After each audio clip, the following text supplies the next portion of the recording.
Hey, what's going on, everybody? Welcome back to the last episode in this little mini series where I am kind of on the other side of the mic and interviewed by my producer, Eric. What's up, man? What's up? We've been doing this for the last few weeks. So if this is the first one you've been tuning into, be sure to go check out the last 3 episodes. Basically, what happened was I realized that I do a lot of interviews, which is great because I really enjoy doing them. But also made me realize that there's probably a lot of people that are new in the audience that don't really know anything about me. So the last 3 or 4 weeks here, Eric's been interviewing me for the podcast and kind of flipping the mic over this way. So if you have not checked out the previous episodes, go check those ones out. And we're finishing up today talking about value structure and value hierarchy and kind of how I went about creating some of those values for myself after leaving the world that I grew up in. So yeah. What's been happening, man? You just got back from South Carolina. Vacation, yeah. I just realized you say turn the mic to me, but it's the same mic. Yeah. But So I'm not usually it's over there. So we had the budget for one mic and we just switch direction. No, I'm doing good. I'm excited to dive into this. Almost as excited as I am to dive into this Magic Mind. Well, it is about that time. We don't podcast without taking some Magic Mind. It's like a little productivity shot that helps with mental clarity and stuff. I enjoy them. I do too. To be honest, we talked about this off camera a bunch, but it's one of those ones like people send you stuff as a podcaster all the time, and you try it, and a lot of stuff is not good. Athletic Greens. Well, I wasn't going to say anybody in particular, but I'm saying it. Travis isn't Athletic Greens. But yeah, that's even though it's a great product, it's just like it does not taste like a. It tastes like what you think it would taste like. Exactly. And what you think Magic Mind would taste like. Yeah. This looks like what Athletic Greens tastes like. Yes. But it tastes actually really good. Dude, it's so good. And it's really helpful. It's not like the fake sweet, because like sometimes I feel like healthy products like go artificial sweetener where it's like insane. Like when you drink Prime. It literally says it. I just read it. It says subtly sweet. Oh, and it does say that. I was just about to say it's like very subtle. Yeah, there's no artificial sweeteners or anything like that. It's all good stuff. And it's just helpful, I think, especially when I podcast, just like mental clarity, word recollection. I find that it usually kicks in like when I'm like 15, 20 minutes into like an interview or something. And that's like whenever I give it to a guest or something, they always say that like halfway through the interview. So anyway, Magic Mind, I know we have something set up with them, magicmind.com/Travis20. I believe you can get 20% off your first order, your first month over there, especially if you subscribe, which I highly recommend. Especially if you're a podcaster or content creator, these things are an unlock to a part of your mind that will be helpful in your creative process. So 20 minutes into this episode, it'll get good. Yeah, exactly. Don't listen to the first 10. And thank you, Magic Mind. At Magic Mind on Instagram as well. Put out some good content over there if you're into, healthy stuff. So anyway, values is what this episode is all about. And this was one of those things. I remember when I first started thinking about this because I had friends of mine that I knew to be really great people.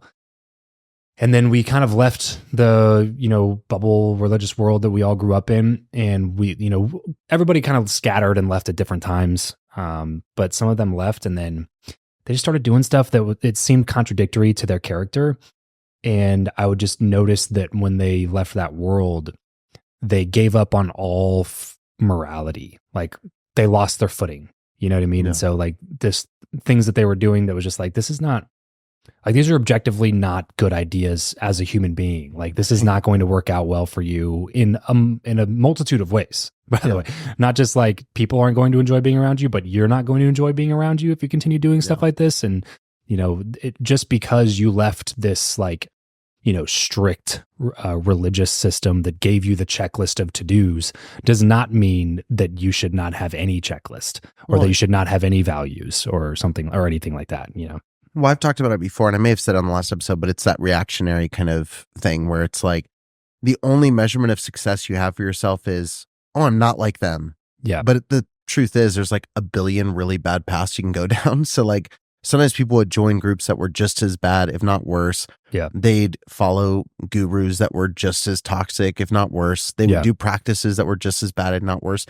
But the only measuring stick to measure if it's okay or not is, they don't like it. So now it's it's good to go. Yeah, right. And then they discard the stuff that was good and then bring in a lot of stuff that isn't. Yeah, and they either replace it's it with another structure that somebody else made up, right? Like they're more susceptible to joining another cult, or they're more susceptible to or even deferring relationships if it's not a cult. Like even I gotta have a marriage. I'm gonna go date this chick that's nothing like my wife or nothing Right. like my husband. Right. And then it's like, well, they're just as bad in another area. Yeah. That's kind of what I mean. Is it's like they either defer to another guru, whether that's like a person guru or religion guru, like they defer to somebody else for their structure, or they abandon all structure as if like having structure was the problem. Right. And it's like, well, it's probably, as with most things, it's probably some healthy balance of all of the above. Right. You know, it's probably, you know, listen to what they say, parse through the information, apply it to your life, and take away the learnings, and, you know, extrapolate the truth that's going to most benefit you based on what your experiences are. Right. And so it's just a long process, and it's a difficult process. But I think it's still one that's obviously worth doing, and coming out on the other end with some tools in your tool belt, you know, some values to live by.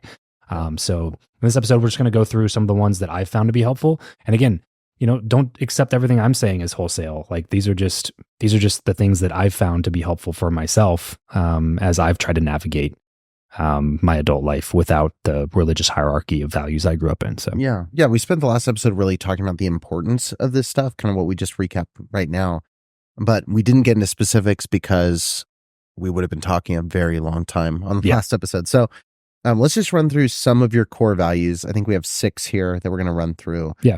First and foremost, the one you listed is take radical responsibility. Let us know a little bit about what that means for you. Yeah. So I always, whenever we get into a value conversation, this one's always near the top of my list, because I think so many other things stem from this. Even just this conversation stems from this. Yeah. And Jackie and I, my wife, for those that don't know her name is Jackie. We were talking about this yesterday, actually, because we have friends who we grew up with that just find it easy to blame their lack of success, lack of fulfillment, lack of happiness, you know, insert whatever part of their life they're dissatisfied with here. They tend to just blame that on everybody that we grew up with, or like the authority figures that we had in our life or whatever. And then we're just kind of talking about, just like, man, it's what a terrible use of time. You know what I mean? Like, of course, it might take some time to get over it. Of course, maybe you need to go do some therapy and talk through the issues and, you know, deal with it. You can't just ignore it like it never happened and push down your feelings, you know. But beyond that, continuously blaming everybody else for your life circumstances is inarguably an inefficient use of your time moving forward. It's like the exercise that you and I was talking about, which is like it happened, now what? Mm-hmm. Like, it's okay to acknowledge that something bad happened. It's okay to acknowledge that something, negative maybe came into your life, or something. And it's okay to acknowledge that this might have been a disadvantage. Mm-hmm. But now what begs the question, like, what do I do from here? And that's why taking radical responsibility is so important, because it's like, it's acknowledging that although something may not be your fault, it is your responsibility. And there's a little bit of a difference between the two of them. You know what I mean? Like, whatever the life situation is, you know, it's like, look, maybe growing up this way wasn't your fault. Maybe, you know, getting this serious illness wasn't your fault. You know, there's so many things that you can look at that are just like, hey, this is not my fault, and it sucks that I have to deal with it. But and it's like, okay, sure, and I can even agree with you on that. But at some point, it's your responsibility. You have to accept it as your responsibility, because the alternative to that is madness. Like, if you don't accept responsibility, the alternative is just constantly blaming everybody else, everything else, and constantly turning something that could be within the realm of your control and flipping it to something that's completely outside of your control. Right. And if everything's outside of your control, how are you going to improve any of it? Well, the excuse times out, where it's like, you know, my parents were this way. Yeah. Okay, you're 30, you moved out at 18. How long until you take the reins? Yeah, you know, right. Like, this job went south and I lost a ton of money. okay, that was 10 years ago. Right. Like, what are you doing? Like, it becomes less and less of an, the excuse becomes less and less effective. Viable. Moving on. Yeah. Right. At some point, you just got to take responsibility. And I have that word radical in there, like take radical responsibility, because I've seen it work itself out in my own, especially my professional life, where before, especially, as a leader in some of the cases that I'm in, I found it very easy to shift blame to others when something wasn't quote unquote my fault. If a customer's unhappy, or, someone lost some money with us and maybe they, something went south. It was easy for me to identify hey, this person didn't do their job. How dare you not do your job? Right. And then when you're getting that feedback from this, other person, it's like, oh man, well, I didn't think I had, there's this one time I asked someone on the team to put together a job description for a position we were hiring for. And I just said search around, find some stuff, change it up a little bit and throw it out there. And then all of a sudden I get a really aggressive, angry email from a competitor of ours who's also a friend. And they were like, how, you're basically copied our exact job description. How dare you? And they were really upset about it. And, throwing almost like I'm disappointed this happened, and basically taking hits at my character as a business owner, And I was like, I had no idea that I had to specify, hey, don't copy this word for word. Right.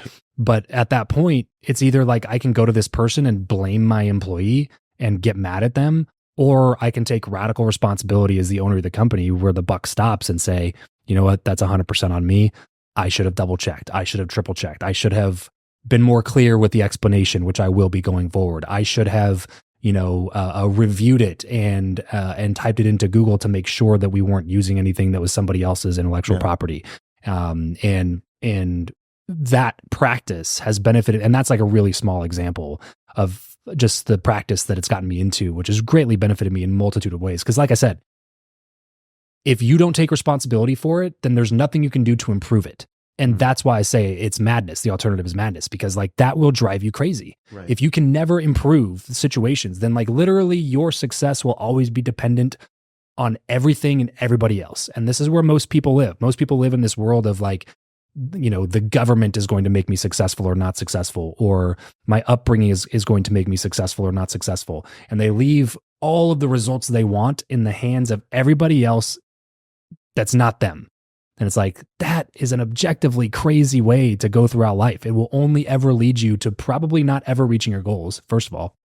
But second of all, it will only ever lead you down this path of misery, where you're just constantly being disappointed by the other people in your life, and you're constantly playing this blame game of nothing's ever my fault. And then the crazy thing is when things go well in their life, they want to take responsibility for that. Yeah. And it's you can't do the two sides of you can't play both sides of the fence, where it's when things go poorly, it's everybody else's fault. But when things go well, it's because I made a good decision. Yeah. It's you either are responsible for all of it or you're responsible for none of it. But that's also a really freeing point. When you get to the point where you realize I'm responsible for all of it or I'm responsible for none of it, but you choose the option of taking radical responsibility for everything that happens as much as you possibly can, that puts you back into the control seat.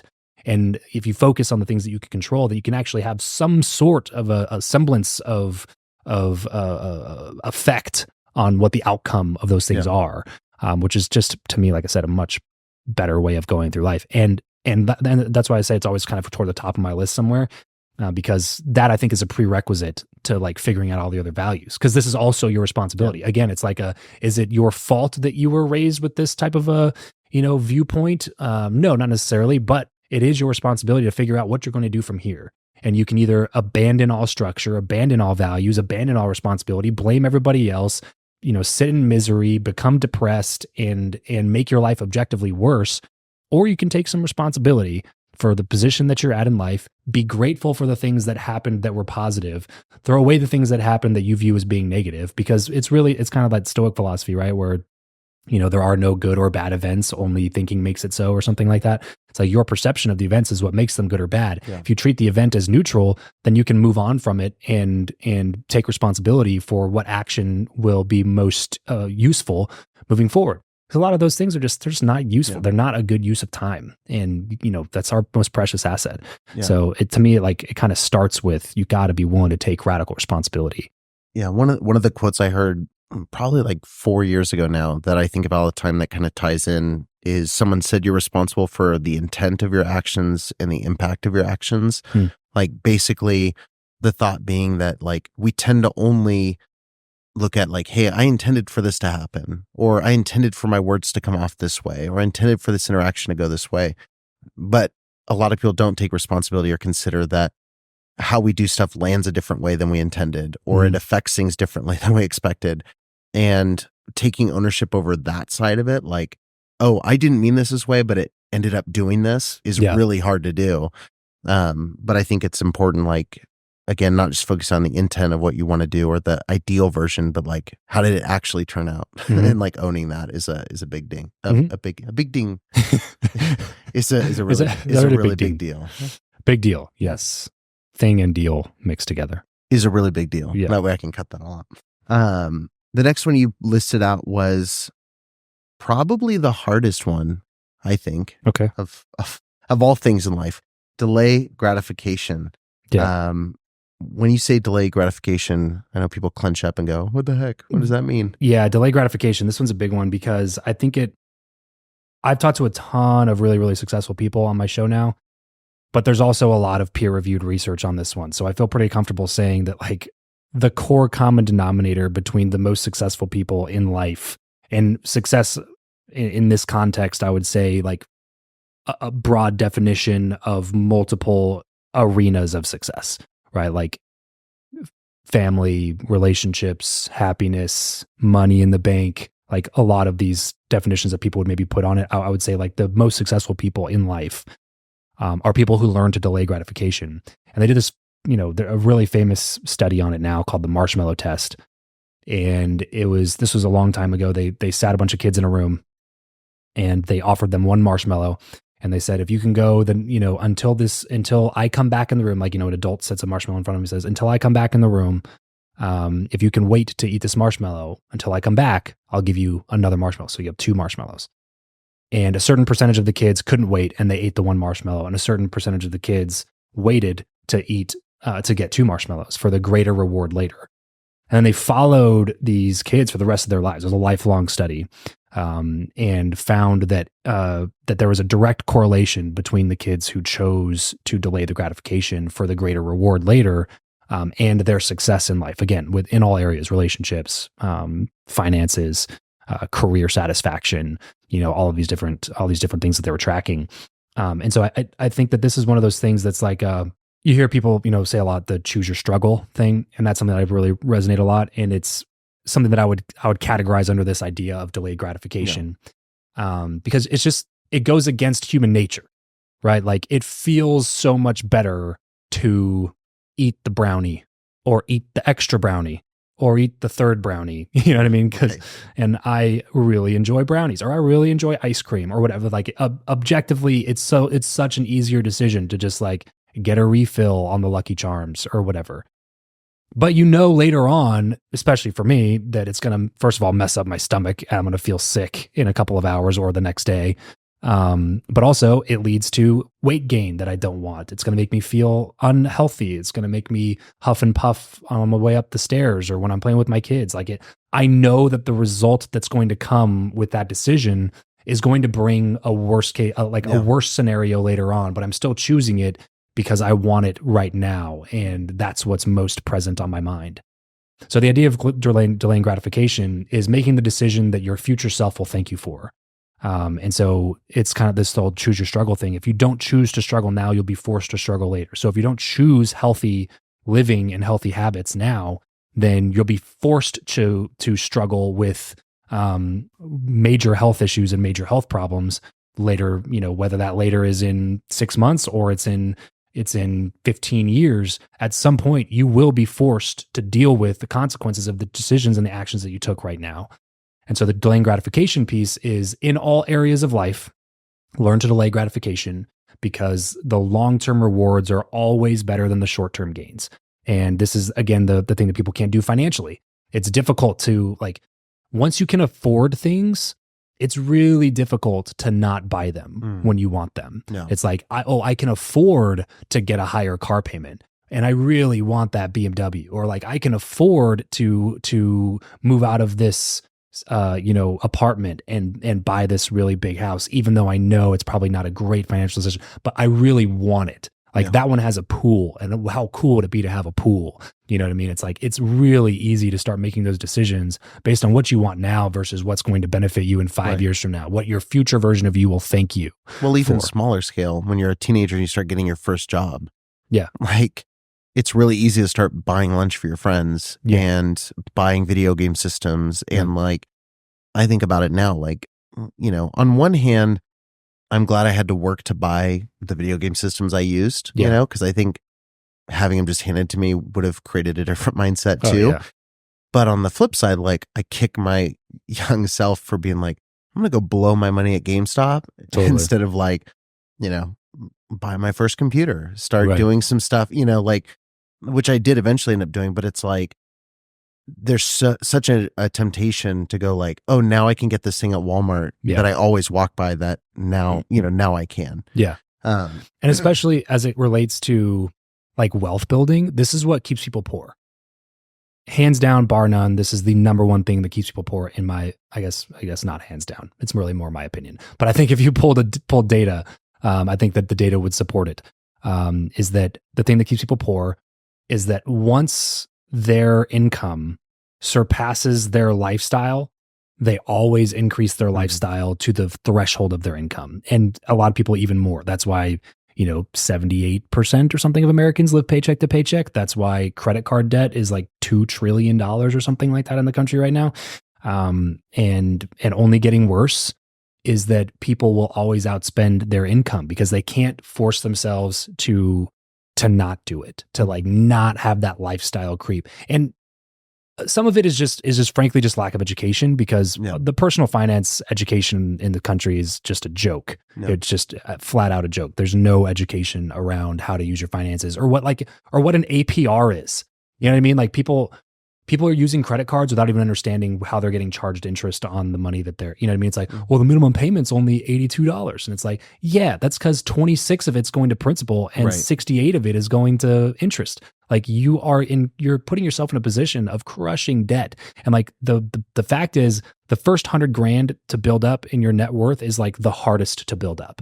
And once you get to $100,000 in net worth, it's much easier to get to $200,000. Like the next $100,000 is easier. Yeah. And then the next $100,000 is even easier. And then once you have $1 million, it's like $1 million in a,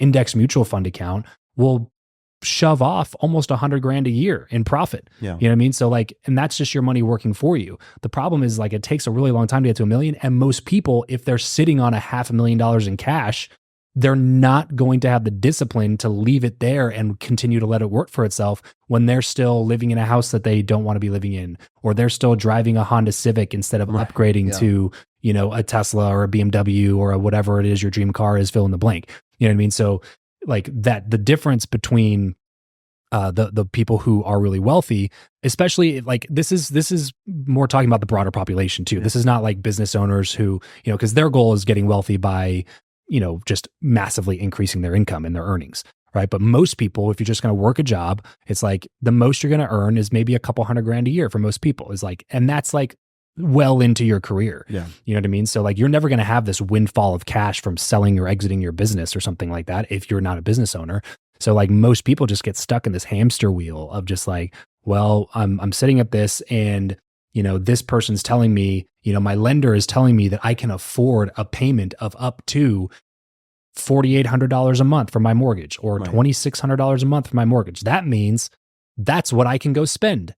Let me go spend that. You know what I mean? Rather than looking at it as like, what are my goals? How can I get to $1 million in net worth? How can I get $100,000 in the bank? Oh, if I need to do that, I need to be putting away $2,000 a month. Well, if that $2,000 a month is going to my mortgage for a house I don't need, or that $2,000 a month is going to these two like car payments or lease payments that I don't need, then I'm not going to be able to reach that goal. Yeah. So like I have to say no to the thing I really, really want right now in order to attain like whatever I want in the future. Yeah. You know what I mean? So that delayed gratification, especially as it relates to finances, as it relates to health, it will be like the key to unlocking a future version of yourself that's really, really happy with the past version of yourself. You don't want to get to 50 and wake up and just be mad at your 20, 30, 40-year-old self. Be like, man, if you would have just done this, if you would have just done this, if you would have thought about me for a second instead of thinking only about yourself all the time, you know what I mean? Like, then we'd be in a much happier position at this point. And I think, unfortunately, most people take way too long to learn that one. Yeah. If you want to live like no one else, you have to live like no one else. Exactly. If you want to,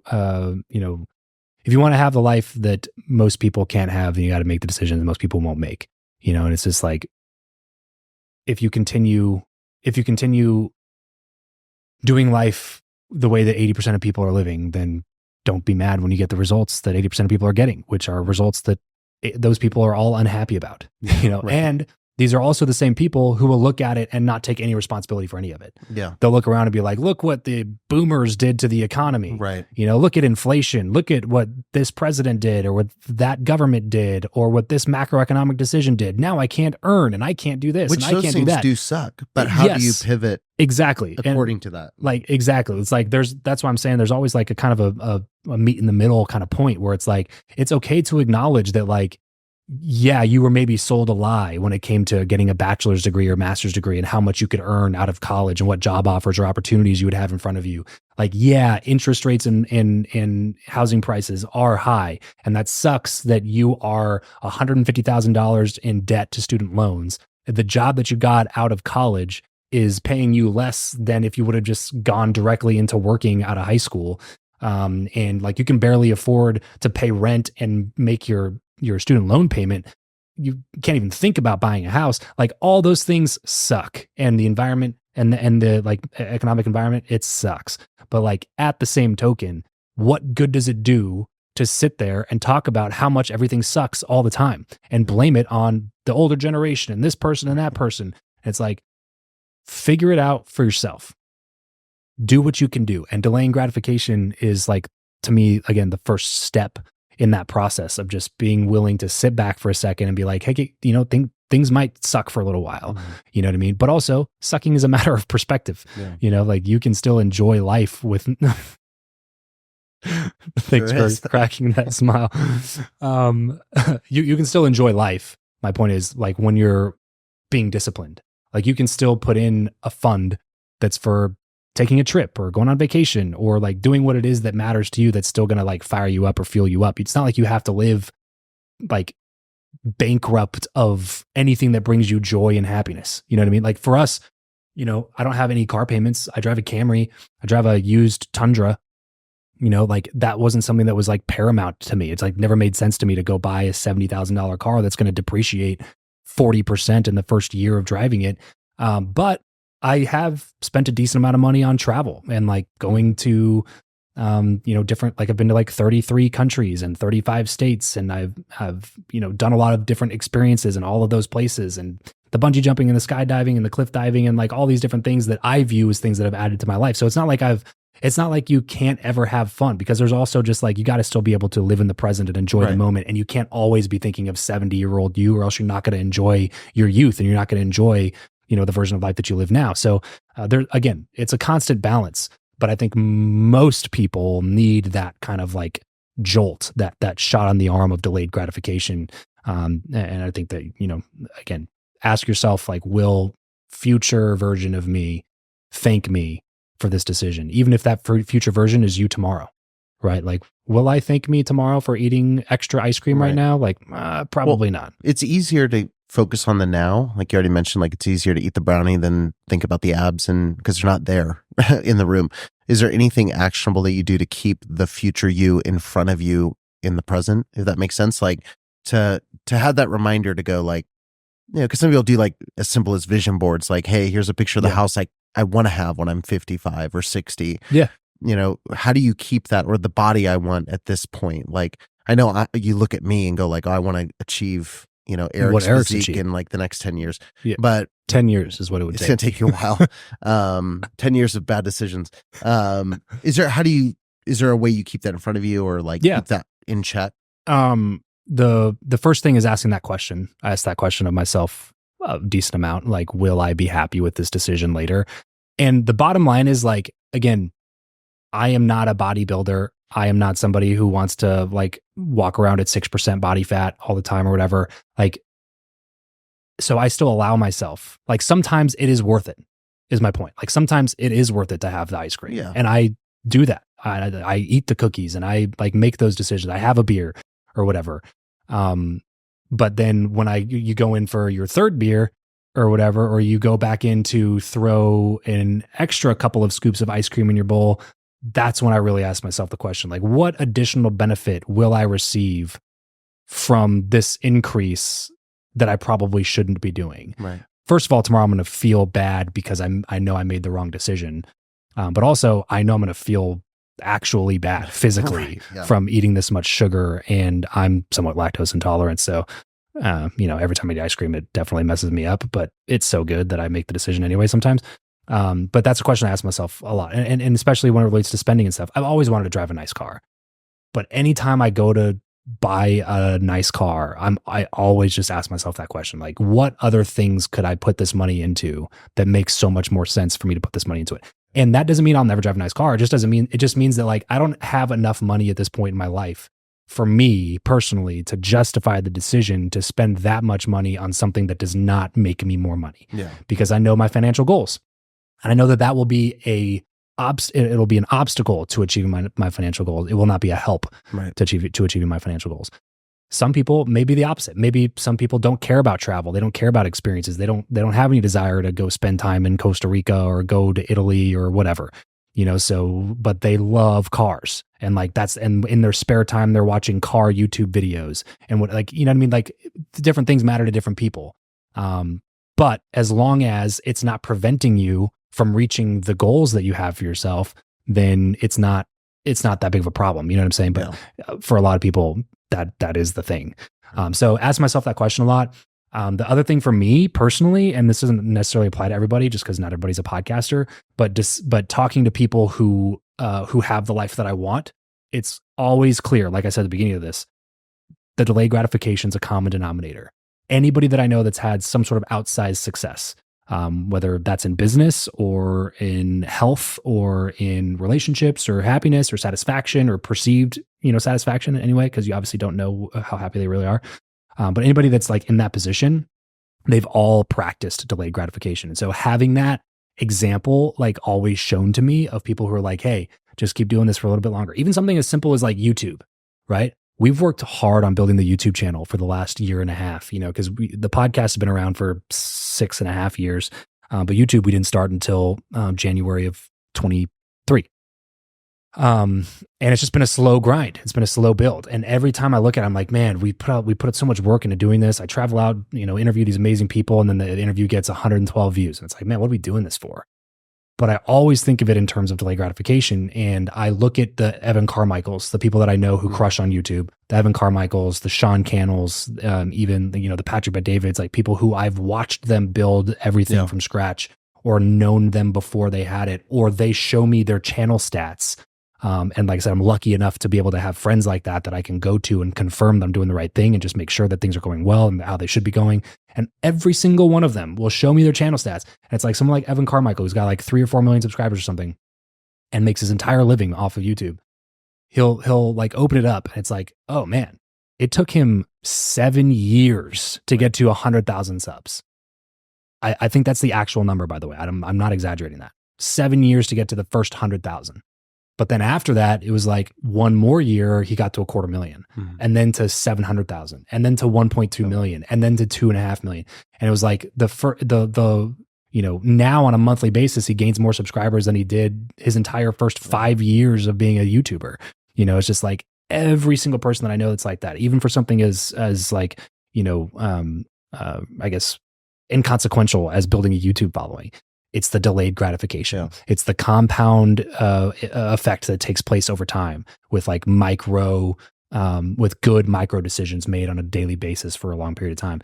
And that's how it goes for everything else. So that's the other big one for me is like knowing people, real life examples of people who have constantly delayed gratification and experienced the results from it. Yeah. Even someone like a Grant Cardone who, not everybody agrees with, and even I disagree with from time to time, and have certain opinions about some of the things that he does, but The first time I remember thinking about that was that he was talking about the first apartment building that he bought. This before he had Cardone Capital. This is when he was like first, he's 30s or 40s, first like started making money selling cars.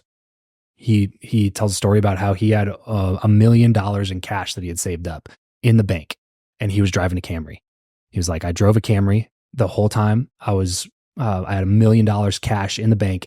I shopped real estate deals for like 18 months. I walked a bunch of properties all over, and I bought my first apartment building for like $3 million. So he put $1 million down on a $3 million building. And that was like his first real estate investment. It wasn't even like he flipped houses before that. It was like his first real estate investment was a $3 million apartment building because he saved up $1 million, walked properties for 18 months before he pulled the trigger on any of the buildings that he was looking at, like got good at spotting the deal, got good at knowing what the deal looked like and how he was going to be able to make money on it. And then while driving a Camry still, puts $1 million cash down on a $3 million property. But I think he ended up making like 1 point something million in profit off of that one deal. And then obviously the rest is his. Now he flies around in a jet and buys Rolls Royces like they're Hondas. You know what I mean? So it's like, I did a bunch of stuff. I drove the car I didn't want to drive so that one day I could drive whatever I wanted to, whenever I wanted to. And so I could fly around in a jet. It's just like, that's fair. Like, so when I see those real life examples and I actually get to talk to those people about it, it's very helpful for me to be like, okay, I'm doing the right things. It's just a matter of like trusting the process and understanding that it's going to take time. Right. The third core value you wrote down is accept truth wherever you find it. And I think Travis 10 years ago, and certainly Eric 10 years ago, would have been like, would have vehemently disagreed. As long as it's in the right place. Yeah. As long as it's from the right source of truth. Accept truth wherever you find it. What does that mean to you? So this definitely comes as this is as high as it is up on my value hierarchy because of how we grew up. Are these in order, by the way? Not necessarily. Like I took these from a list of like, I have a life lessons folder in my phone that's like 1,000 of these. Yeah, it's like 60 or 70 just things that I've learned, or when I like something, I write it down. And these are like some of the ones that I find myself talking about the most. So I'm constantly kind of like reworking it and things like that. But this one I view as being one of the top ones, probably just because of the way that we grew up and how much the source of information was so controlled in the environment that we grew up in, where like the bookstores wouldn't have books of anybody that they disagreed with. If they had somebody who wasn't in the exact movement that we were in, or a book from that like didn't come from our publication ministry, right, it was always like interesting, like there's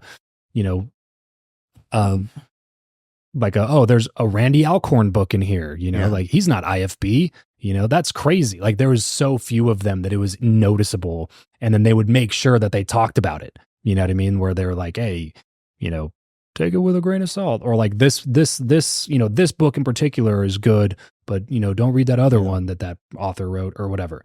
Like the source of information was so highly guarded, and coming out of it, it just didn't make sense to me. And you and I have talked about this a bunch, where if you believe that you have truth, the ultimate truth in that case, why are you so afraid of other ideas clashing against it? It should just clash against it like water on the rocks. You know what I mean? Like correct ideas only come from interaction with incorrect ideas. So if you believe you have correct ideas, why would you not allow incorrect ideas to come in and reveal themselves to be incorrect? It's like, well, clearly you're afraid of something. You're afraid that the incorrect ideas you allow in will drag down your youth, potentially. Maybe they will change your mind, and you're scared of what that might mean for you, and because you built your entire life off of believing this one thing is true. I don't know exactly what it is, but I remember hearing this from somebody. I forget where it was. I wish I could give them credit, but I just remember hearing somebody say like, accept truth wherever you find it. And it was like, that is how it should be, even if it's from somebody you completely and vehemently disagree with. And this is what drives me crazy about the political landscape now, is like, if Biden says something, if Trump says something, if Obama says something, and you go ask somebody in the opposite party about that thing, but they didn't know that that person said it, they agree with it. And then you go, you know who said that? Yeah, it was Donald Trump. Or yeah, it was Barack Obama. Then they're like, no way. That's impossible. Like, there's no way I agree with anything that person says. And it's like, so if I would have come to you and just said like, oh yeah, Donald Trump said this, like you would just what? pretend like you disagreed with it. Like it just doesn't make any sense. Yeah. Like saying that, oh, because a Democrat said this, or because a Catholic said this, or because this person, their identity, they said this, that means it can't be true. Therefore, everything else they say is also false. It's the behavior of a crazy person. Yeah. It doesn't make any sense. And if you're somebody who is like, if you want to be a serious thinker in the world, you want people to take you seriously, and you truly desire to figure out what truth is, and for yourself and for your family and for the environment that you're in, like you cannot allow yourself to censor a source simply because of who the source is. Yeah. You have to allow yourself to at least allow that idea in, even though you might perceive it initially as being incorrect, and let it clash with all the ideas that you perceive as being correct. Because only through that process will you come out on the other end with more correct ideas. And you'll learn something about yourself, that other person. You'll gain more empathy if you engage in that process, which are all things that are part of like maturing emotionally and becoming an adult in that sense. Like there's so many people walking around at 50, 60 years old who emotionally are like 22-year-olds. You know, they're still yelling their opinion. Like that video we watched yesterday of this social media influencer, millions of followers and people follow him and all this other stuff. He's screaming at people on stage his opinions and like berating them and literally bullying them because they disagree with like his standard or his version of success or whatever. And it's just like, you have the emotional maturity of a 16-year-old girl is what's happening. Like you are a hormonal teenage girl right now, like throwing around insults because somebody didn't like, you're going to disinvite him from your birthday party now. Like, what are you going to do, man? Like, this doesn't make any sense. And it's because like you've never allowed any sort of other ideas to come and interact with yours. You've bought into what you believe and then you preach it like absolute truth. And that's why people like that make their living off of cult followings. Yeah. They build a cult following, and this is the Tate model too. You build a cult following off of all the crazy stuff that you say. You don't allow anybody to disagree with you. If they dissent, you kick them out and talk shit about them. It's just like, this is not a proper method for discerning what truth is. Yeah. You have to be willing to accept truth from wherever you find it, even if it's a source that you wouldn't necessarily agree with all the time. Yeah. And I like the flip side of this rule, which you kind of talked about, is accepting truth wherever you find it, but it's also like combating misinformation wherever you find it too. Yeah. And I think sometimes, and as many times as I've heard you talk about the accepting truth side, I've never really thought about that other perspective, which is we have these people we listen to where we just co-sign everything they say. Yeah. And I think the people that Just are have guru-itis. right. And Yeah. I think the people I respect the most are the people where both sides of the aisle get really pissed off regularly with them. Yeah. Where it's like, you know, you're not just agreeing with them because they're your leader or Yeah. they're your follower. It's like, or it's your book for life, or it's like, if you disagree with something, call it out. If you find something helpful, Yeah. embrace it. And also too, like, you don't have to, like, truth is kind of absent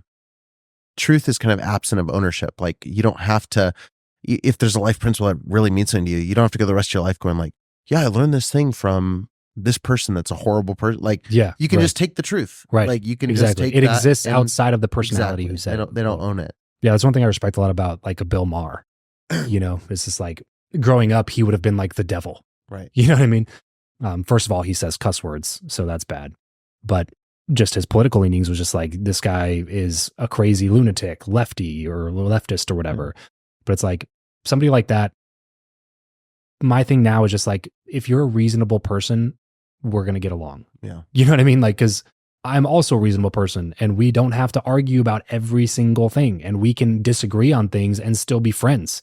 You know what I mean? And we can just talk about the stuff that we mostly agree on. And then when we disagree, if and when it happens, it's like we might have like a little bit of a heated debate or discussion, but at the end of it, it's still like, all right, so anyway, you want to grab that beer or whatever? You know, like, why do we have to do this thing where it's just like you have to agree with everything that person says, or else you cannot allow them into your circle? Like, I feel you like cannot be 50% friends of our with them. conversations are okay. Anyway, Yeah, you yeah, know, right, yeah. right. Whenever we talk about anything politically or whatever, which is rare, We don't do that very often, but it's like we disagree on several things, but it doesn't prevent us from being able to hang out or like do business together or work together. Like that's, again, to me, it just reminds me of like the emotional maturity of, you know, a teenage girl, teenage guy going through emotions and having hormones, and that affects their ability to discern. And it's like, but you're running into this issue with like a 48-year-old grown ass man. Yeah. It's just like, what are we doing here? What are we doing?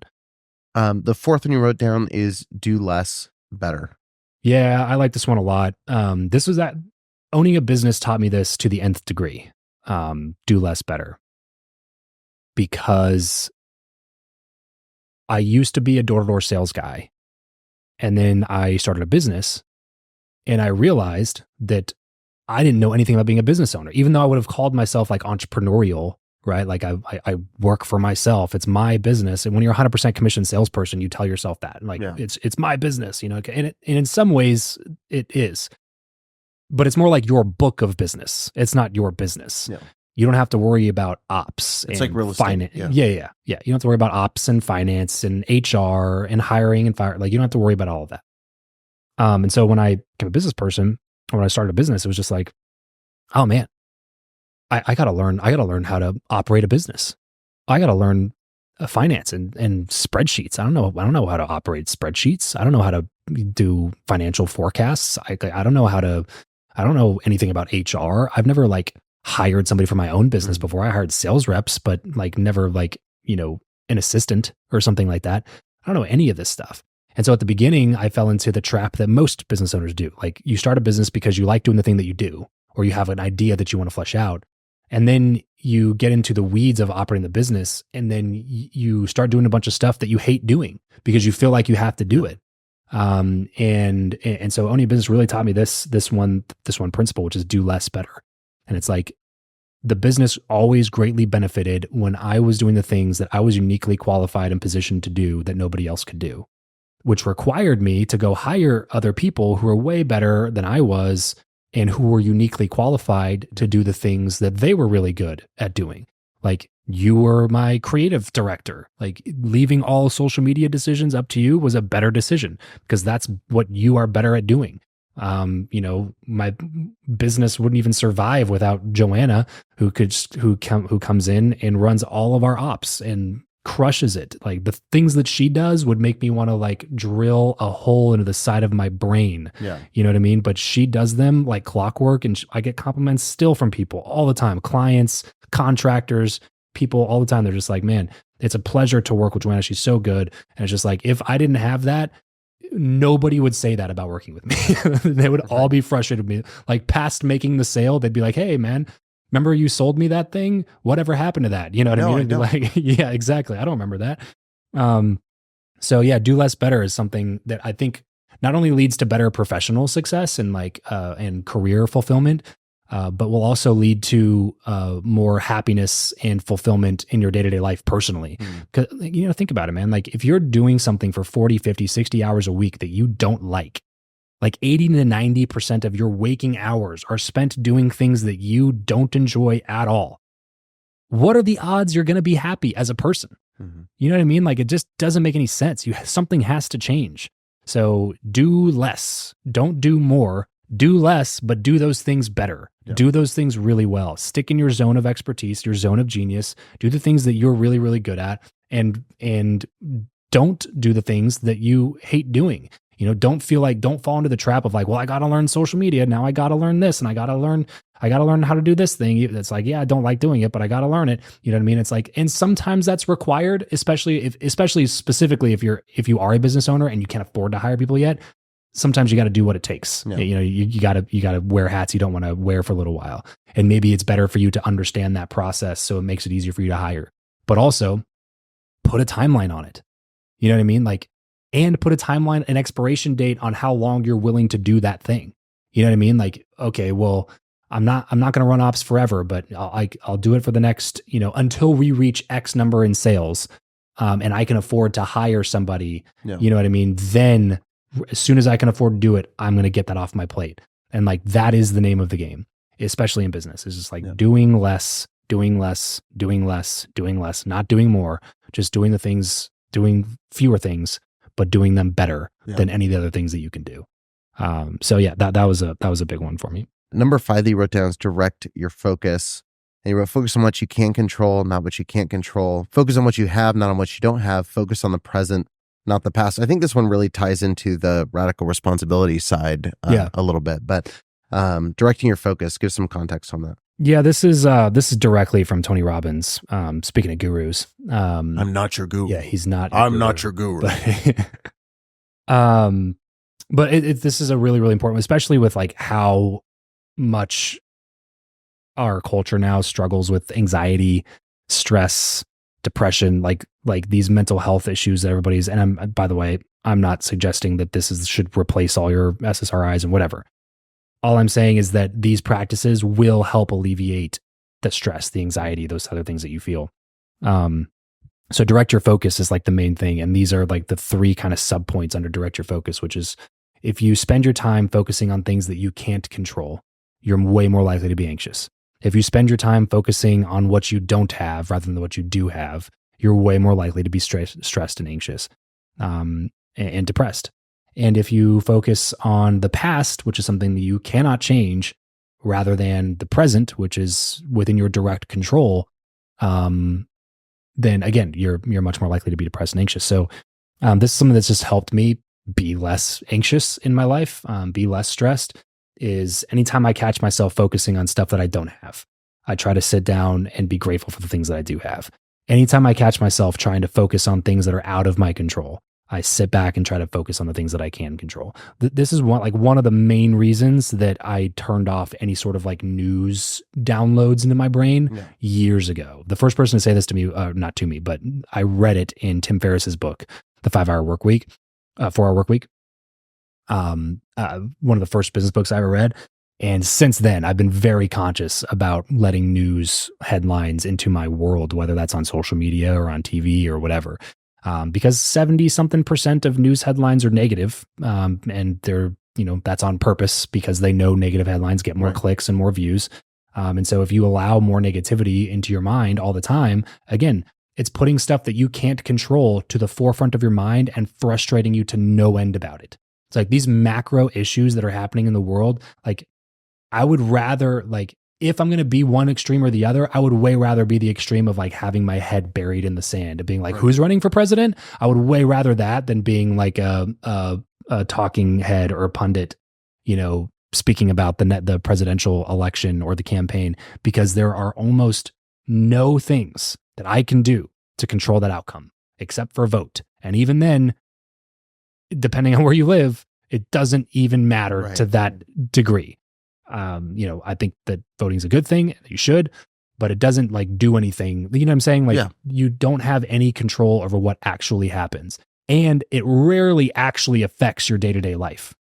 Yeah. So especially to any degree where like, especially not to a greater degree than you can change your everyday life if you just focused on that instead. Someone just recently told me that where they were talking about Joe Biden, and they were like, he's an idiot. He's been terrible.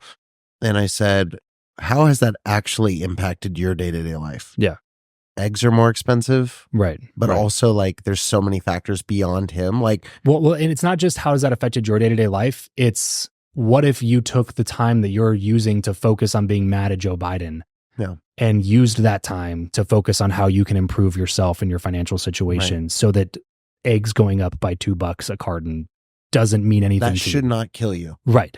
Or gas prices like doesn't destroy your monthly budget because you, instead of watching 7 hours of Fox News or 6 hours of CNN on a Saturday, you went garage sailing and picked up some stuff and sold it on eBay and made extra. Like that's my point is like, of course those things matter. And of course they have the ability to change people's lives, especially if they come from, really bad backgrounds or scenarios or their context or perspective is really poor, but none of it can change your life to the degree that you can change your own life if you just focused on the things that you actually have control over, especially as it relates to like your mental health.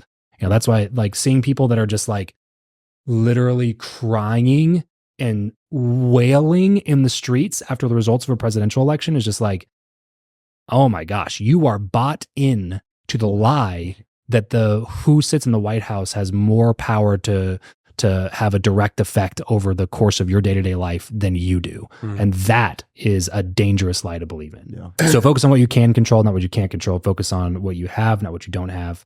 And that's another big one too, especially in the social media age. It's so easy to go look at everybody else's highlight reels on social media and focus on all the stuff that you don't have. Like, well, so-and-so gets to travel all the time, or so-and-so gets to drive the nice car that I wish I got to drive, or so-and-so, they were able to have kids and we're still struggling to have kids. And you get into this comparison thing all the time, focusing on what everybody else has and what you don't have, rather than looking around and being grateful for everything that you do have. Right. Or even in your career, like, man, so-and-so got the promotion, or I should be at that point, or my book should have sold more copies, or my podcast should be greater on the top charts, or whatever. Instead of looking back and being like, man, it's pretty cool what I've been able to do with this podcast. It's pretty cool that my book sold however many copies it actually did sell. It's pretty cool that, I get to afford the place that I live in. It's pretty cool that I don't have to worry about car payments, or like, it's like there's so many. The opposite is also true in so many scenarios, and focusing on what you don't have will only drive you insane, rather than like just sitting down and being grateful for all the things that you do have. So, and then focusing on the present, not the past, is a pretty obvious one. It's just like, you can't do anything to change the past. Even if it was something that was like your decision, it's like you made the decision. Maybe you feel guilty about it. Maybe you feel some shame around it, but the decision's been done. What are you going to do now? Like, it's done. It happened. Now what? Yeah. So focus on what you can control, focus on what you do have, and focus on the present. Your last core value that you listed is from the Wizard of Westwood himself. I just Googled that to see who he was. Oh, did you? Yeah. I thought you'd be like, wow, how'd you know that? Coach of the Bruins. There you go. UCLA, born in 1910. John Wooden. 2 sets of 3. Yeah, so this is one I didn't get that far on the Google search. So what is the 2 sets of 3?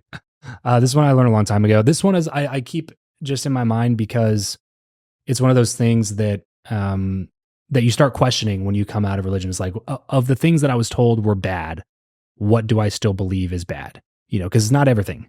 You know what I mean? Like, the child molestation. That one is, yeah. That one's the one that I think is bad, that the church necessarily didn't get the memo on. But so this was like one of those things. Was like, yeah, these things are objectively like good ways to continue living your life, and not everybody adopts these as virtues or morals. So I don't know if they're actually like known as the 2 sets of 3, but that's how I think about them. And it's never lie, never cheat, never steal, and don't whine, don't complain, don't make excuses. And so, especially for like my kids, that we're not showing them the 10 commandments or whatever, we're not showing them kind of like the religious set of rules that a lot of people are raised with, that I was raised with. And so like just making sure never lie, never cheat, never steal. Those are good things. Like people can justify whatever they want to justify, right? Like from whatever, committing insurance fraud to cheating on a test or paper in school or something like that. It never works out for those people long term. It's another one of those delayed gratification things. Like, it feels better to lie about doing this thing that your parents said you shouldn't be doing. It feels better to lie in that moment because you don't get in trouble for it. But if you don't deal with that long term, then you're probably going to be estranged or have a different relationship with that person, and that's probably going to affect you negatively in terms of your overall happiness and satisfaction in life. If you steal things, like, it's not going to work out for you long term. If you cheat, it's not going to work out for you long term. These are all like short term decisions that you're making to alleviate an immediate pain, rather than thinking about like, what is this going to do to my relationship with myself, my relationship with the close people in my life. Like, if you don't have a good relationship with yourself and the people in your life, what do you have? Even if you got money in the bank, but you cheated to get it, you lied to get it, you stole to get it. It's not like, that is not the determining factor of happiness and success. It's good relationship with yourself, first of all, and primarily. If you don't have a good relationship with yourself, all your other relationships will suffer. But then secondarily, it's relationships with the people that are closest to you. And there's, by the way, tons of data and studies on this. And this is like the biggest study on happiness ever conducted by Harvard. They found, bar none, that the relationships that you have are the most important and crucial piece of your overall happiness in life. And so if you don't have those things, what do you have? Yeah. And it starts a relationship with yourself. And if you constantly find yourself lying, cheating, stealing to get the things that you want, even if you attain the things that you want, you are going to have you are going to be further estranged from yourself, which is going to show up in your life as negative emotions, as anxiety, as depression, as like fear of people finding out who you are, like not being able to sleep at night, having things that you have to work through, like that you just can't imagine working through. It's going to take a toll. Like there's a tax on those things emotionally, and it's going to crush you over time. So never lie, never cheat, never steal. And then don't whine, don't complain, don't make excuses. And this goes definitely back to the radical responsibility piece, where it's just like whining, complaining, and making excuses never helped anybody. It just doesn't. It is one of those things. This is a massive waste of time. Right. It's like, if it's something big that happened, a mutual friend, Jeff Fenster, talks about the 5-minute pity party. It's just like, I call it the 5-minute rule. If it's not going to happen, if it's not going to matter in 5 years, then don't whine about it for more than 5 minutes. It's like, it's okay sometimes to get the emotions out. Sometimes you don't want to bottle down all emotions and feelings all the time, because that's not super helpful either. But, give yourself 5 minutes. Whine about traffic. Whine about, this person passed you up for a promotion. Like, complain about this, you know what I mean? Like, get those emotions out. That's fine. But once you start letting that become a habit, once you start letting that like emotional state, like those neural pathways in your brain, which is like, this is the crux of emotional addiction. It's just that the pathways in your brain, they're like a river running through a riverbed. The more that river runs over it, the bigger that path becomes, and the easier it is for that water to continue down that same path. And so if you allow yourself to get into these like negative emotional states, these like the whining, the complaining, the making excuses, these objectively terrible uses of time, then your brain just automatically starts going there. You start creating these habits. These neural pathways are forged like paths in the middle of, woods, of the woods. And like, and this is where you start getting addicted to feeling these things and to having these emotions rather than positive emotions that are actually helpful for you. And so this is like, especially with kids, like the thing that I try to help them with the most right now is like, hey, when was the last time whining about that actually helped you? Like, if you whined about that, when I'm talking to my son, it's like, last time you whined about that, what happened? You didn't get what you wanted. Yeah. Right? Like, it didn't affect mommy, didn't affect daddy, didn't affect your sister. The only person it affects is you. You're in a bad mood and you're missing out on fun because you're whining. And the result didn't come to you. And like, you're getting punished for behaving in a way that's poor. People around you don't like being around you because you're whining and complaining all the time. Yeah. Like, it's objectively terrible. The only person that's hurt is you, and it doesn't get you what you want at all, ever. Is that a good use of your time? You know what I mean? Like, stop with the whining and the constant complaining and the excuse making. It's just, it will never lead you to where you want to go. And the only person that it hurts is you. So yeah, never lie, never cheat, never steal. Don't whine, don't complain, don't make excuses. So that's 6 of your 6,000 core values that you have listed in your phone. I've scrolled through it myself, and my hand was tired when I got done. There's quite a few in there. But no, these are 6 I've heard you talk about quite a bit. And, for people that are watching this, I'd be curious to know if anybody has the same core values, if there's something different. Definitely drop a comment. Or if you got this sent to you in a nice email, respond in the email with your core values. But Travis, ending this kind of 4-part Make Friends with Travis kind of segment, what's the biggest takeaway you hope people have from these 4 episodes? Like, if people walk away knowing one thing about you, what do you hope that is? That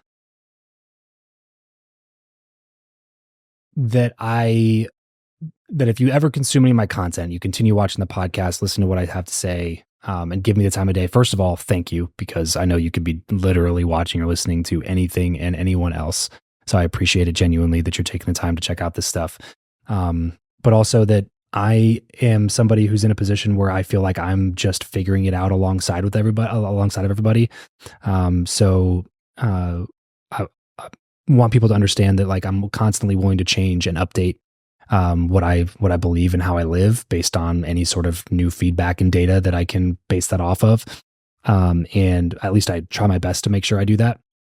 So just know that like I'm never saying any of this from a position of like, I've figured out the key to life and happiness and follow me because, I'm the guru that's going to get you there. It's like, it's never from that position. And that's why the majority of the content on the show is interviews, because it's just me trying to figure out how other people are making it work, and then taking the things that I feel like are really helpful and valuable to me. So if that's the type of person that you are, I think that you're really going to enjoy this content. This is your first time listening to the show. There's 900 plus other episodes to go listen to, so you'll have your hands full. And would love to get to know you more. The show's called Travis Makes Friends because I like to interview people and make friends with them, but it also makes it to where I can make friends with people in the audience, people who are watching, people who are listening. So don't be afraid to reach out. Shoot me an email, travis@travischappell.com. Connect with me on Instagram @travischappell. Shoot me a DM over there. And subscribe to the YouTube channel, because YouTube is still, like we talked about in this episode, on the delayed gratification piece. Even if it takes me another 5-10 years to get the results that I want, I'm going to be sticking around for a while and creating the best content that I can around self-education and entrepreneurship and those things. So hit the subscribe button if you have not yet, and look out for future episodes. We'll catch you guys on the next one.